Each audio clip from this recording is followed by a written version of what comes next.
안녕하세요. 여기는 와이즈 실버입니다.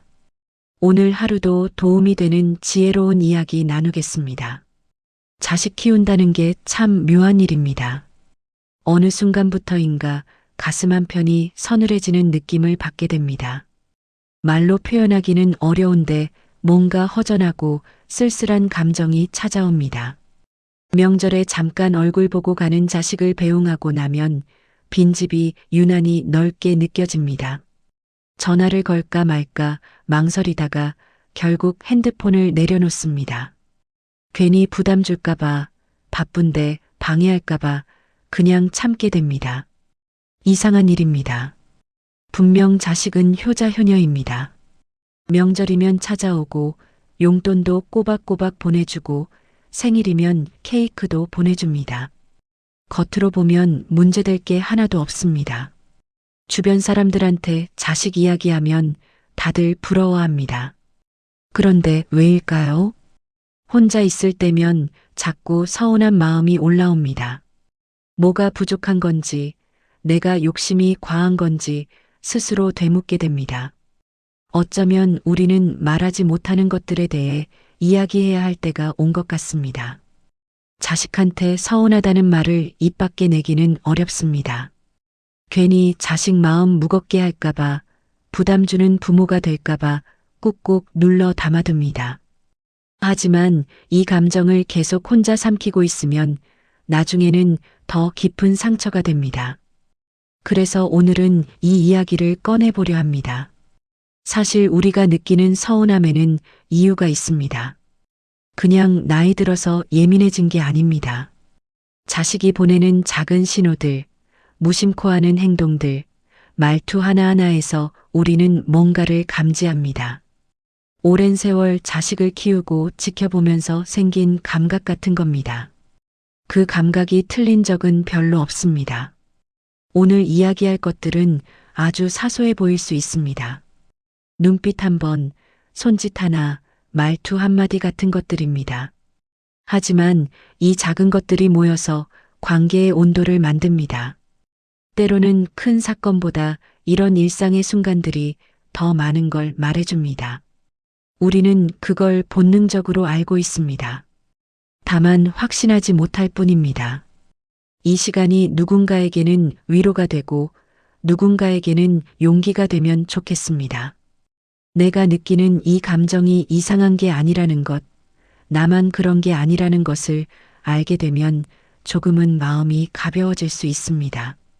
그리고 어쩌면 이 이야기를 통해 우리 자신을 조금 더 이해하고 보듬을 수 있을지도 모릅니다. 영상이 도움이 되셨다면 구독과 좋아요 눌러주세요. 여러분의 공감이 이런 이야기를 계속 나눌 수 있는 힘이 됩니다. 첫 번째 신호 눈빛. 동네 카페에서 있었던 일입니다. 70대 어머니 한 분이 40대 아들과 마주 앉아 있었습니다. 어머니는 이런저런 이야기를 꺼냈습니다. 요즘 무릎이 아파서 병원에 다니는데 계단 오르내리기가 힘들다는 이야기, 옆집 할머니가 넘어져서 입원했다는 이야기, 그런 소소한 일상들을 말씀하셨습니다. 그런데 아들은 어머니 얼굴을 제대로 쳐다보지 않았습니다. 커피잔만 만지작거리고 창밖을 보고 천장을 올려다보고 계속 시선을 피했습니다. 어머니가 말을 멈추면 그제야 네, 그러셨구나 하고 짧게 답했습니다. 그리고 또 눈을 다른 곳으로 돌렸습니다. 하버드 의대 연구팀이 2019년에 발표한 연구 결과가 있습니다. 대화 중 눈 마주침 시간을 측정한 실험이었습니다. 부모 마이너스 자식 간 대화에서 눈을 마주치는 시간이 전체 대화 시간의 30% 미만일 경우 정서적 유대감 수치가 평균 62% 낮게 나타났습니다. 반대로 눈 마주침이 50% 이상 유지되는 관계에서는 만족도가 78% 높았습니다. 단순히 눈을 마주치느냐 마느냐의 차이가 관계의 질을 이렇게까지 좌우한다는 겁니다. 눈은 거짓말을 못합니다. 입으로는 잘 지내요, 걱정 마세요 하면서도 눈은 다른 이야기를 합니다. 자식이 부모 눈을 제대로 못 쳐다보는 건 대부분 마음의 거리가 생겼기 때문입니다. 관심이 줄어들었거나 대화가 부담스럽거나 다른 생각에 빠져 있거나 이유는 여러 가지겠지만 결과는 같습니다. 눈 마주침을 회피한다는 건 마음도 회피하고 있다는 뜻입니다. 어떤 사람들은 원래 눈 잘 안 마주치는 성격이라고 변명합니다. 하지만 가만 보면 친구들이나 회사 동료들과는 눈 맞추며 대화합니다. 배우자와도 눈 마주치고 웃습니다. 유독 부모 앞에서만 시선을 피합니다. 이건 성격 문제가 아니라 관계의 문제입니다. 마음이 불편한 겁니다. 죄책감일 수도 있고 귀찮음일 수도 있고 형식적으로 대하고 싶은 마음일 수도 있습니다. 쇼펜하우어는 이런 말을 했습니다. 눈은 영혼의 창이다. 그 창을 닫는 자는 자신의 내면을 보여주기 싫어하는 자다. 자식이 부모 눈을 피한다는 건 자기 마음을 들키고 싶지 않다는 겁니다. 진심을 숨기려는 무의식적 행동입니다. 만약 정말로 부모를 생각하고 관심이 있다면 눈을 마주치며 이야기를 듣습니다. 그게 가장 기본적인 존중이니까요. 부모는 이걸 본능적으로 압니다.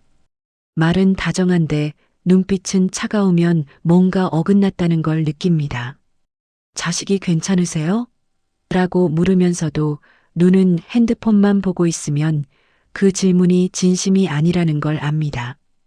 형식적인 관심, 의무감으로 하는 대화라는 걸 눈빛만 봐도 알 수 있습니다. 이런 경험이 반복되면 부모도 변합니다.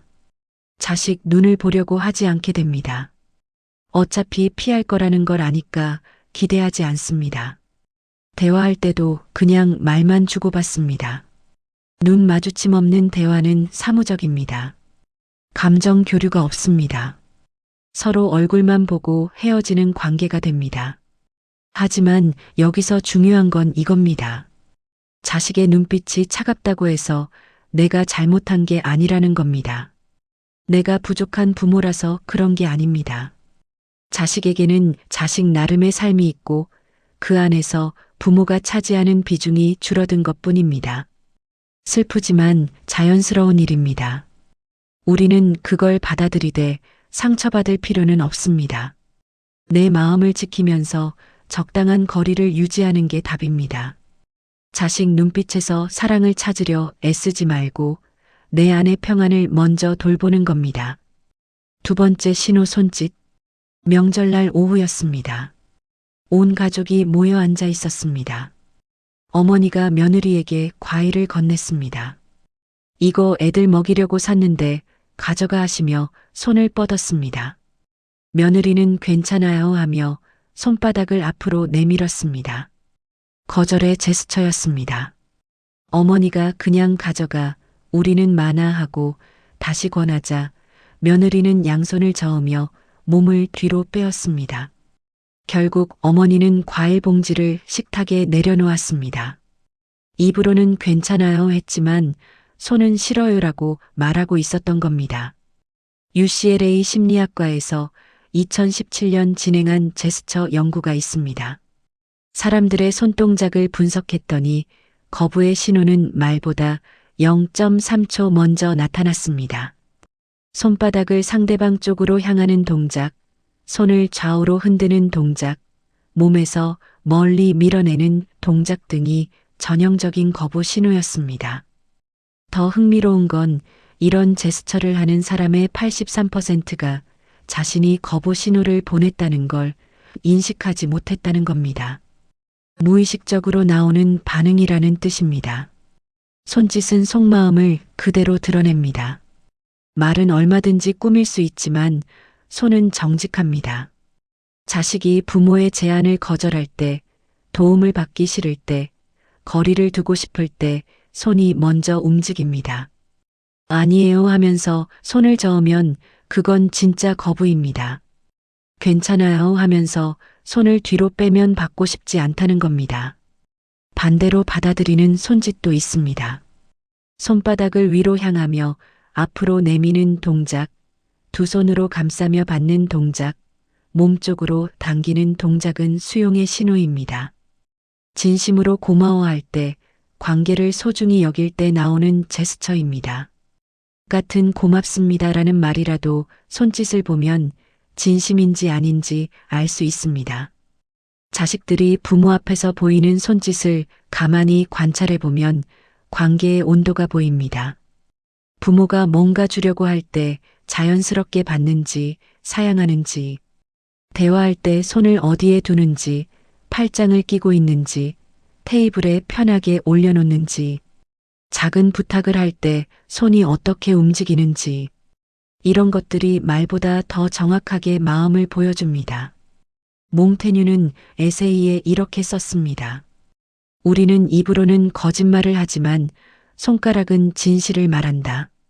자식이 다음에 찾아뵐게요 하면서 손을 휘휘 저으면 그건 사실 당분간은 안 올 거예요 라는 뜻입니다. 제가 할게요 하면서 손을 주머니에 넣어버리면 정말로 할 생각이 없는 겁니다.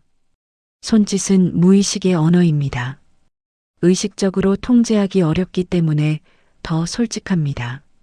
부모들은 이걸 보면서 상처받습니다.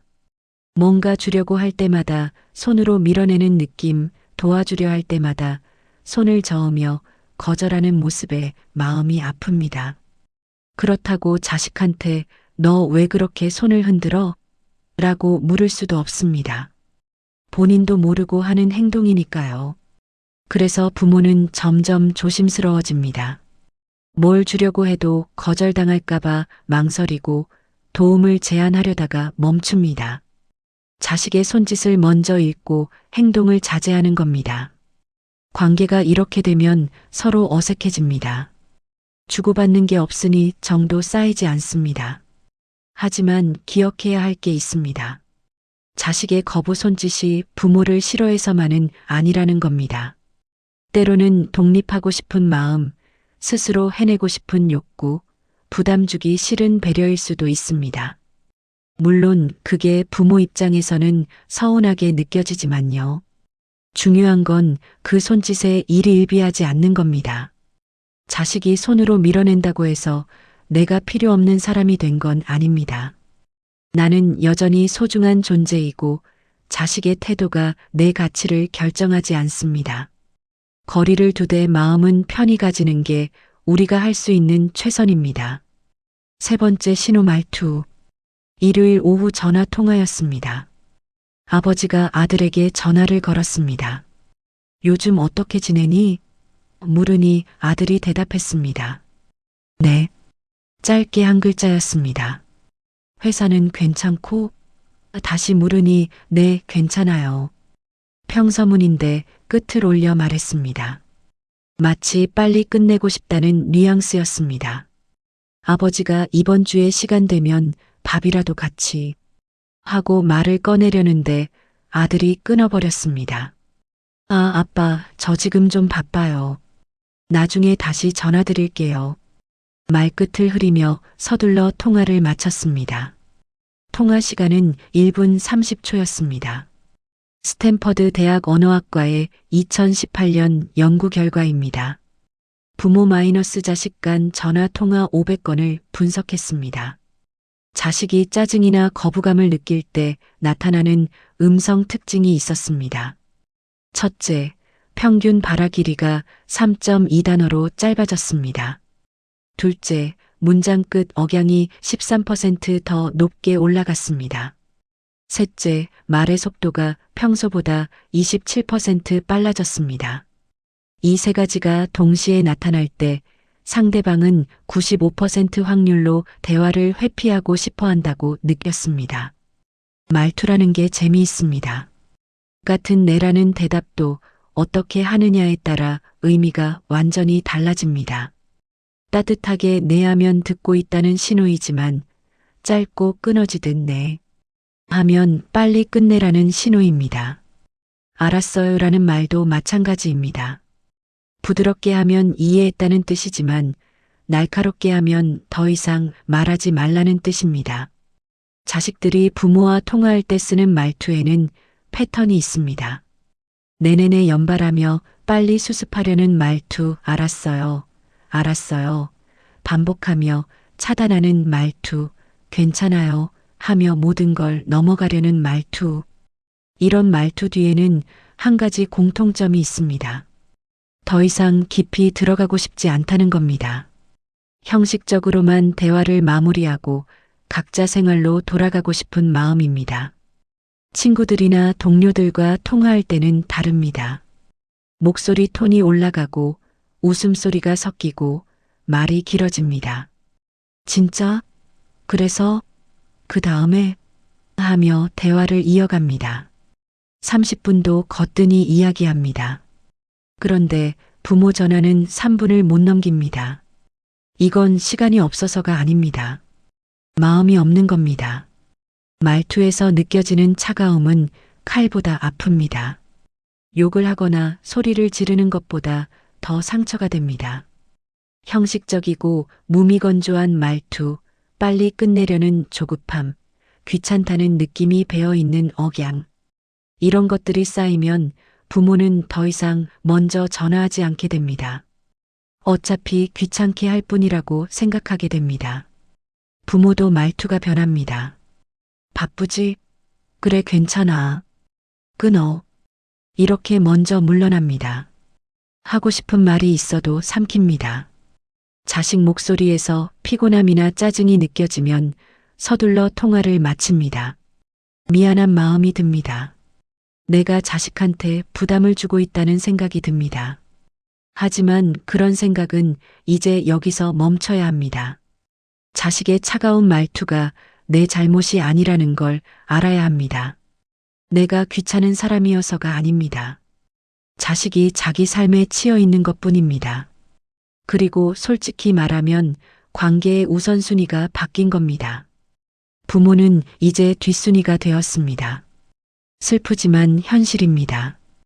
우리가 할 수 있는 건 그 현실을 인정하고 내 마음을 보호하는 겁니다. 자식의 말투에 상처받지 않으려면 기대를 내려놓아야 합니다. 따뜻한 말투를 기다리지 말고 나 스스로에게 따뜻한 말을 건네는 겁니다.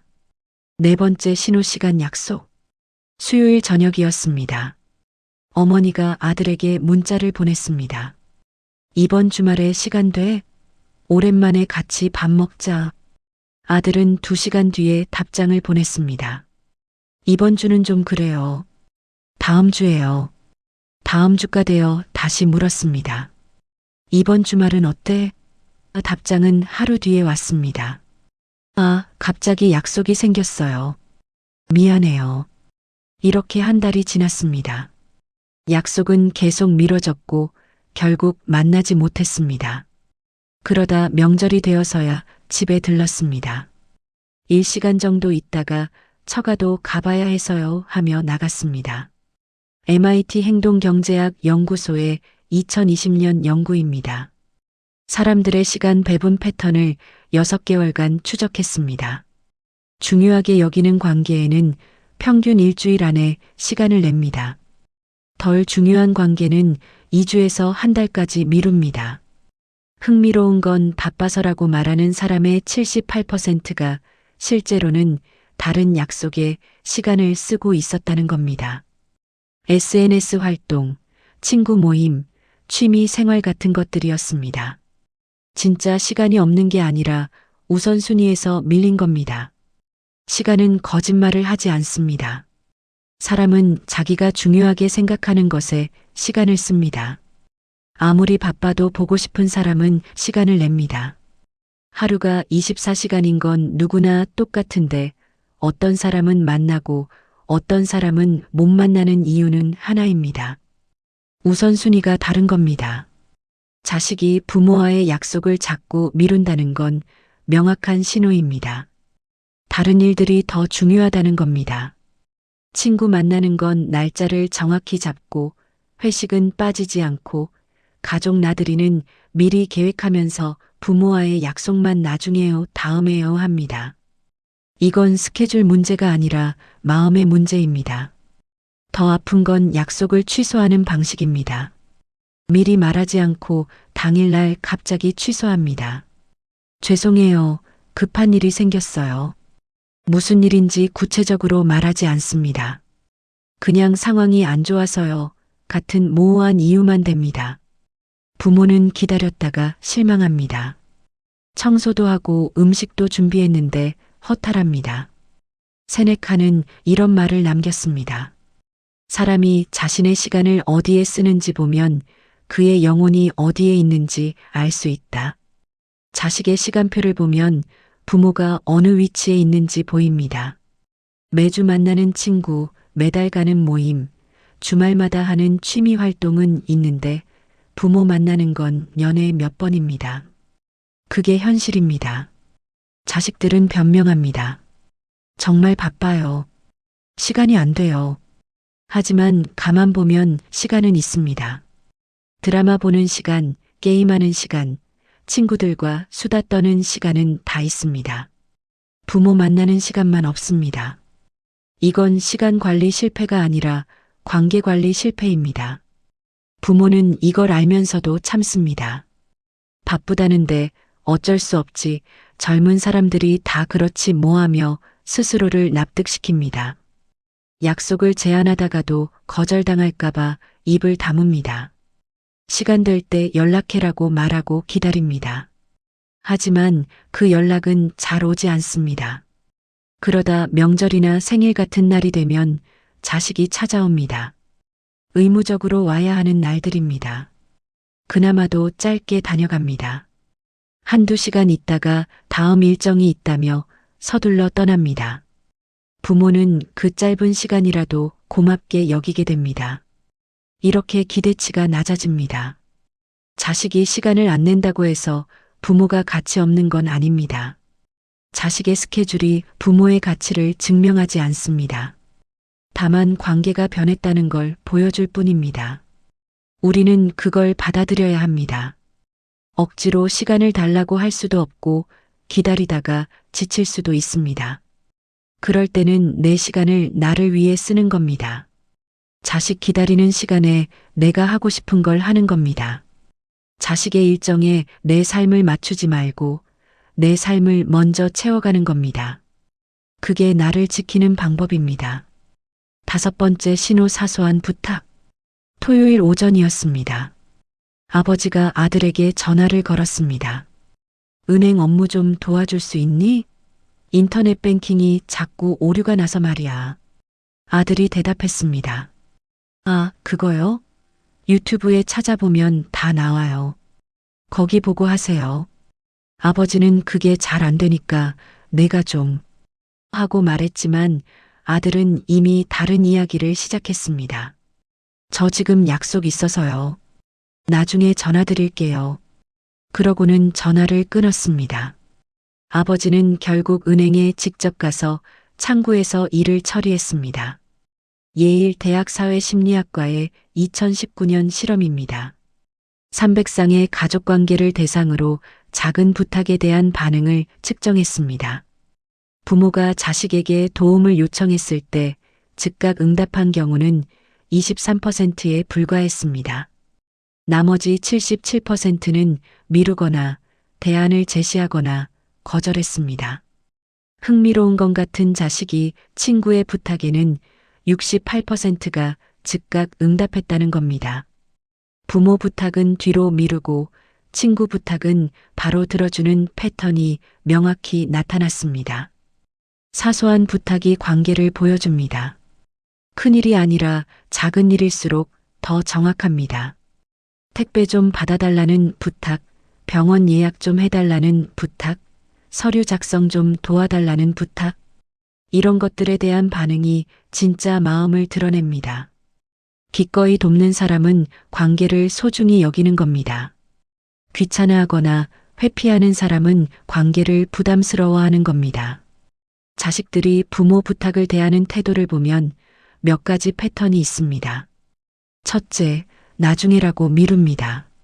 지금 당장은 안 된다고 하고 나중에 하겠다고 합니다. 하지만 그 나중은 잘 오지 않습니다. 둘째, 유튜브 보세요, 인터넷 찾아보세요 하며 다른 방법을 제시합니다. 직접 도와주는 대신 스스로 해결하라고 합니다. 셋째, 바빠서요, 시간이 없어요 하며 거절합니다.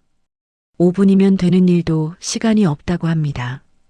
같은 자식이 친구나 동료 부탁에는 다르게 반응합니다. 그래, 내가 해줄 게 언제 필요해? 지금 바로 해줄까? 이렇게 적극적입니다. 부모 부탁은 의무처럼 느껴지고 친구 부탁은 기회처럼 느껴지는 겁니다. 부모한테는 해줘도 당연하고 안 해줘도 이해해 줄 거라고 생각합니다. 친구한테는 호감을 사거나 관계를 유지하려고 노력합니다. 아리스토텔레스는 이렇게 말했습니다.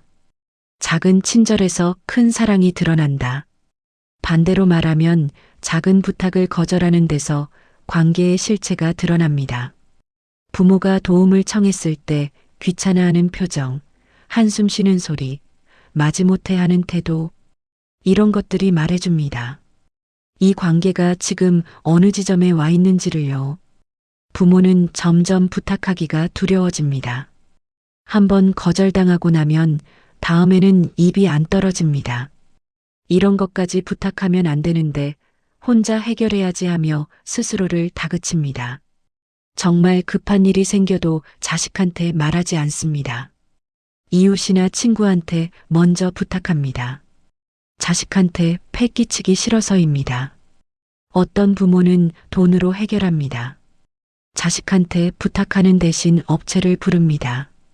배송 서비스, 대행 서비스, 돌봄 서비스. 돈을 주고 해결할 수 있는 건 다 돈으로 합니다. 자식 시간 뺏기 싫어서입니다. 이렇게 되면 관계는 더 멀어집니다. 서로 필요로 하지 않는 관계가 됩니다. 자식 입장에서는 변명이 있을 겁니다. 진짜 바빴어요. 몰랐어요. 다음에는 꼭 도와드릴게요.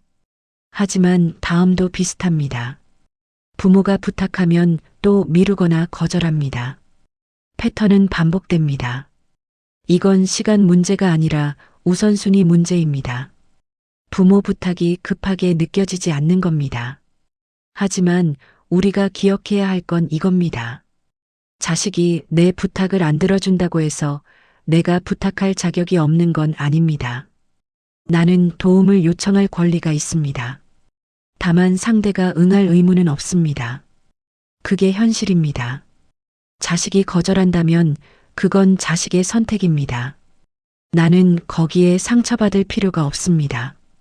다른 방법을 찾으면 됩니다. 자식한테만 의지하지 않으면 됩니다. 내 문제를 풀 수 있는 사람은 많습니다. 자식이 전부가 아닙니다. 그렇게 생각하면 마음이 편해집니다. 6번째, 신호 휴대폰 다루는 습관. 일요일 점심 식사 자리였습니다. 온 가족이 식탁에 둘러앉았습니다. 어머니가 며칠 전 병원에서 검사받은 이야기를 꺼냈습니다. 이번에 정밀 검사를 받았는데 말이야. 하고 말을 시작했습니다. 그런데 딸은 핸드폰을 보고 있었습니다. 화면을 스크롤하며 무언가를 읽고 있었습니다. 하고 추임새만 넣을 뿐 눈은 핸드폰에서 떨어지지 않았습니다. 어머니가 말을 멈췄습니다. 딸은 그제야 고개를 들었습니다. 왜 그러세요? 방금 무슨 이야기를 했는지도 모르는 표정이었습니다. 캘리포니아 대학의 2021년 연구입니다. 가족 식사 시간 중 스마트폰 사용 패턴을 분석했습니다. 자식 세대는 평균 식사 시간의 62%를 핸드폰을 보며 보냈습니다. 부모가 말을 걸어도 화면에서 눈을 떼지 않는 경우가 73%였습니다. 더 놀라운 건 대화 중 핸드폰 알림이 오면 89%가 즉각 확인했다는 겁니다. 부모와의 대화보다 핸드폰 알림이 더 우선순위가 높았던 겁니다. 핸드폰은 요즘 시대의 가장 정직한 거짓말 탐지기입니다. 어디에 관심이 있는지, 무엇을 중요하게 여기는지 숨길 수가 없습니다. 부모 앞에서 핸드폰만 보는 자식은 말없이 선언하는 겁니다. 지금 이 시간이 그다지 중요하지 않다고, 부모와의 대화보다 핸드폰 속 세상이 더 흥미롭다고요. 자식들은 무의식적으로 핸드폰을 만집니다. 대화 중에도 탁자 위에 올려놓고 화면을 확인합니다. 알림이 오면 반사적으로 집어듭니다. 부모 이야기를 듣는 척하면서 문자를 보냅니다. SNS를 확인하고 뉴스를 보고 영상을 봅니다. 몸은 식탁에 있지만 정신은 디지털 세계에 있습니다. 친구들이나 연인과 있을 때는 다릅니다. 핸드폰을 뒤집어 놓거나 가방에 넣습니다. 대화에 집중하려고 노력합니다. 알림이 와도 일부러 안 봅니다. 상대방을 존중하는 표시입니다. 하지만 부모 앞에서는 그런 노력을 하지 않습니다. 편하다는 이유로, 어차피 이해해 줄 거라는 믿음으로 함부로 합니다. 핸드폰이 만드는 심리적 장벽은 생각보다 큽니다. 물리적으로는 한 테이블에 앉아 있지만 정서적으로는 단절되어 있습니다. 부모는 자식과 눈을 맞추고 싶어도 자식은 화면만 봅니다. 손을 잡고 싶어도 자식 손에는 핸드폰이 쥐어져 있습니다. 같은 공간에 있어도 함께 있는 게 아닙니다. 파스칼은 이렇게 말했습니다. 인간의 모든 불행은 방 안에 조용히 앉아있지 못하는 데서 온다. 요즘 버전으로 바꾸면 이렇습니다. 관계의 모든 불행은 핸드폰을 내려놓지 못하는 데서 온다. 자식이 핸드폰을 내려놓지 못하는 건 부모와의 시간이 지루하거나 불편하다는 뜻입니다. 핸드폰이 도피처가 되는 겁니다. 부모는 이런 모습을 보며 말을 아낍니다. 어차피 안 듣는데 뭐하러 말을 많이 하나 싶습니다. 중요한 이야기도 대충 넘어갑니다. 됐어, 별거 아니야 하고 화제를 바꿉니다. 자식은 그게 편합니다. 부모가 말을 줄이니까 핸드폰 볼 시간이 더 많아집니다. 어떤 부모는 직접 말합니다. 밥 먹을 때는 핸드폰 좀 그만 봐라. 그러면 자식이 대답합니다. 알았어요 하고 잠깐 내려놓습니다. 하지만 5분도 안 돼서 다시 집어듭니다. 습관이라서 못 참아서 또 봅니다. 부모는 한두 번 말하다가 포기합니다. 말해봤자 소용없다는 걸 아니까요. 핸드폰 사용 패턴으로 관심도를 측정할 수 있습니다. 부모와 함께 있는 동안 핸드폰을 몇 번이나 보는지, 알림이 오면 즉시 확인하는지, 대화 중에도 문자를 보내는지, 이런 행동들이 쌓이면 명확해집니다. 이 사람은 지금 이 관계에 얼마나 관심이 있는지가요. 그렇다고 우리가 자식한테 핸드폰을 내려놓으라고 강요할 수는 없습니다. 이미 그들의 삶에서 핸드폰은 떼어낼 수 없는 일부가 되었으니까요. 우리가 할 수 있는 건 기대를 조정하는 겁니다. 자식이 핸드폰을 내려놓고 나한테 집중해 주길 바라지 않는 겁니다. 그냥 같은 공간에 있다는 것만으로 만족하는 겁니다. 아니면 아예 만남의 방식을 바꾸는 겁니다. 집에서 만나는 대신 산책을 나가거나 영화를 보거나 핸드폰을 볼 수 없는 활동을 함께 하는 겁니다.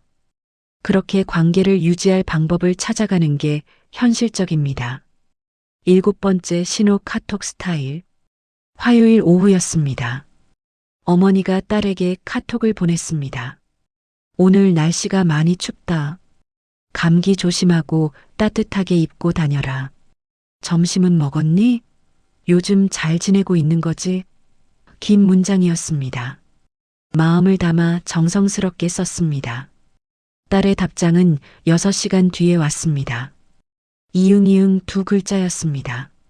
어머니는 다시 물었습니다. 주말에 시간 되면 집에 올 수 있니? 이번에는 하루가 지나서 답이 왔습니다. 글쎄요. 바빠서 마침표도 없는 짧은 문장이었습니다. 스탠퍼드 디지털 커뮤니케이션 연구소의 2020년 분석입니다. 부모 자식 간 메시지 교환 패턴 5,000건을 조사했습니다. 부모가 보낸 메시지 평균 길이는 47단어였습니다. 자식의 답장은 평균 6단어였습니다. 부모의 답장 속도는 평균 12분이었습니다. 자식의 답장 속도는 평균 4시간 23분이었습니다. 자식이 친구에게 답장하는 속도는 평균 8분이었습니다. 부모 메시지는 뒤로 미루고 친구 메시지는 즉시 확인하는 패턴이 명확했습니다. 카톡 스타일은 관계의 온도계입니다. 어떻게 답하느냐, 얼마나 빨리 답하느냐, 무슨 말을 하느냐가 전부 마음을 보여줍니다. 긴 문장으로 정성껏 답하는 건 상대를 생각한다는 뜻입니다. 짧고 퉁명스럽게 답하는 건 귀찮다는 뜻입니다. 답장이 늦는 건 우선순위가 낮다는 뜻입니다. 자식들의 카톡 패턴을 보면 몇 가지 특징이 있습니다. 첫째, 단답형입니다. 이응 이응 니은 니은 이응 키읔 같은 초성이나 이모티콘으로만 답합니다. 부모가 긴 문장을 보내도 한 글자로 끝냅니다. 둘째, 늦습니다. 몇 시간, 심지어 며칠이 지나서야 답장합니다. 읽음 표시는 떠 있는데 답은 안 합니다. 셋째, 형식적입니다. 네, 알겠습니다. 감사합니다. 같은 딱딱한 말만 씁니다. 감정이 없습니다. 같은 자식이 친구나 동료와 나누는 대화는 다릅니다. 이모티콘 풍부하게 쓰고 느낌표도 많고 문장도 깁니다. 키읔 키읔 키읔 웃음도 표현하고 대박 헐 같은 감탄사도 씁니다. 대화가 살아 있습니다. 하지만 부모와의 대화는 죽어 있습니다. 최소한의 정보만 교환하는 업무보고 같습니다. 메시지를 확인하고도 답장을 안 하는 경우도 많습니다. 읽음 표시가 떴는데 답이 없으면 부모는 불안해집니다.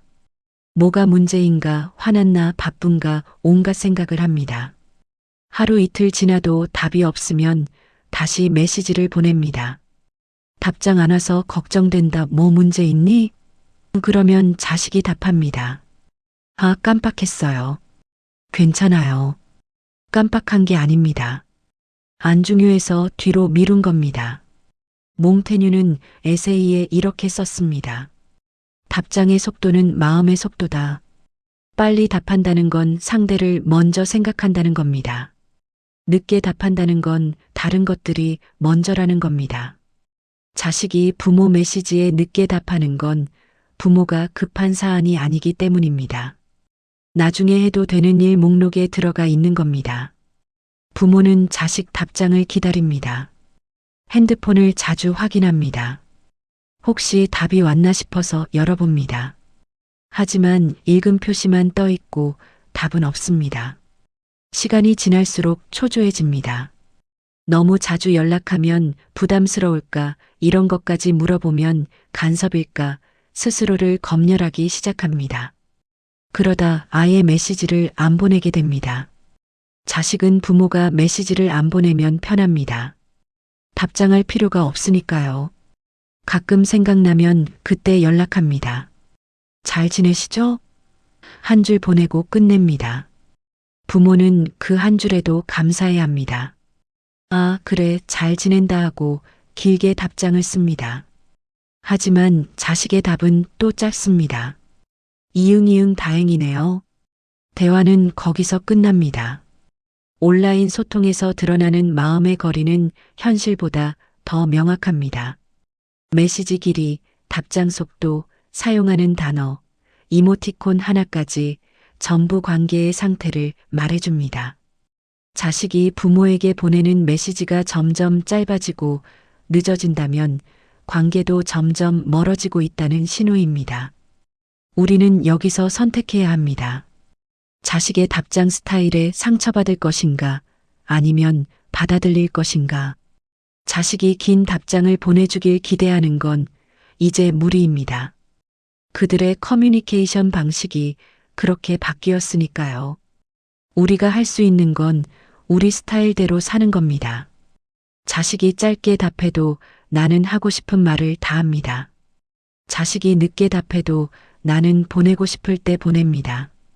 답장을 기대하지 않으면 실망도 없습니다. 그냥 내 마음을 전하는 것 자체로 만족하는 겁니다.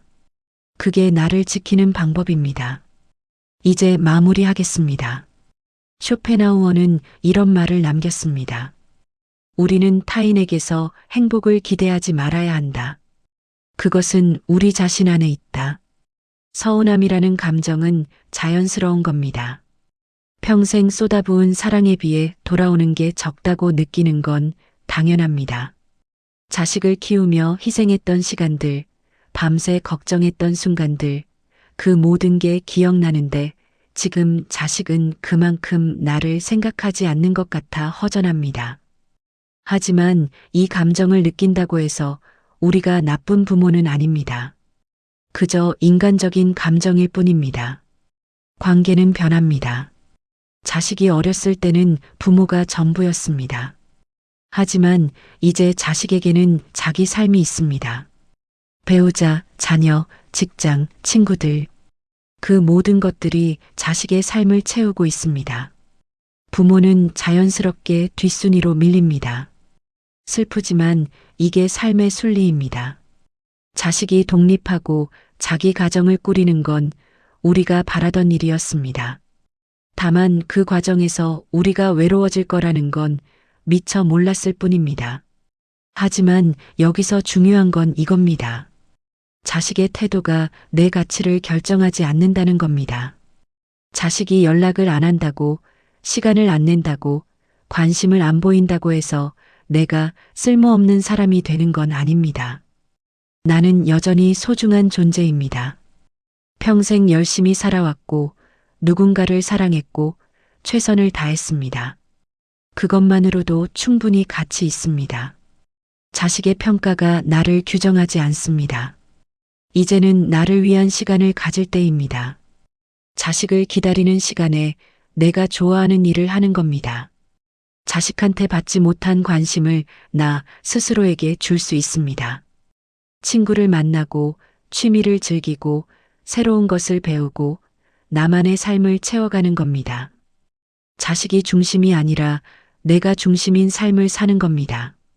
거리를 둔다는 건 포기하는 게 아닙니다.